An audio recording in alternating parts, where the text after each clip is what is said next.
your source for 20th century artifacts. Furniture, lighting, small stuff, men's and women's wearable vintage clothing, primarily 40s to early 60s. Jewelry, accessories.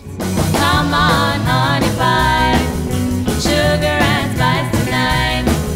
I specialize in vintage eyewear, men's and women's. The vintage lampshades, which mine are all old, which I just, beg, borrow, and steal whenever I see them. With the taste of sweetness of the kind. Ooh, smaller doses are much better when we mix together honey of a recipe. Yeah. I'd always collected and been into vintage stuff for the fun of it, but once you start seeing the bands and realize, hey, well, people actually wear stuff out, and that's cool. By the time I was married, I had a lot of stuff, from clothing to smalls to, whatever. And at that point, I was working for my husband's band and started picking up a couple of days over here in an antique shop just to work, and then started selling some stuff through there when I cleaned house. And then the storefront next door opened, and I said, I can do this. I love to shop. I mean, I get to shop for a living, basically, which is great. I have a good intuitive sense of what I want and what the period is and what I like, and I've kind of focused on 2 decades, which is pretty manageable. And what better way to get it out there and recycle it and get it to the masses.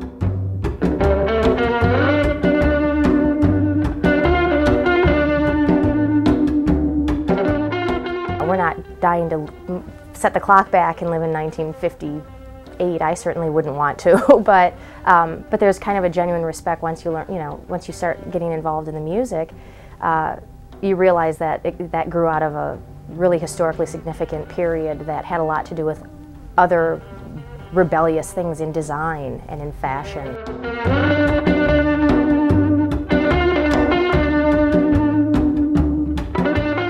I love pop culture. I think it's actually closer now to what it was in the 50s than it has been in a long time. I think it's got a sense of humor again.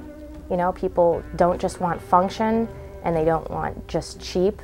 You look at things like, like Target, is engaging people in design. They're engaging kind of the idea that things should look cool, you should respond to them, they should move you. I mean, who would have thought 10 years ago that people would pay a little bit more to have a teapot that looks cool? Design should be functional, but it should also be fun. Everything that happened post-World War II to the day JFK was shot was so inventive and so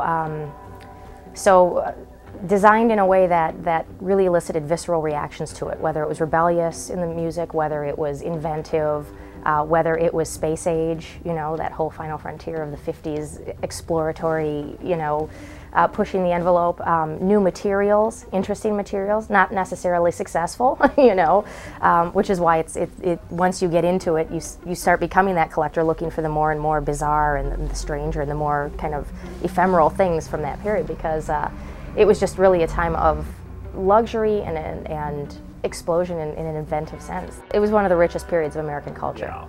There's just so much going on architecturally, culturally, politically. It's like a little wealth of just crazy ass design and, cool stuff.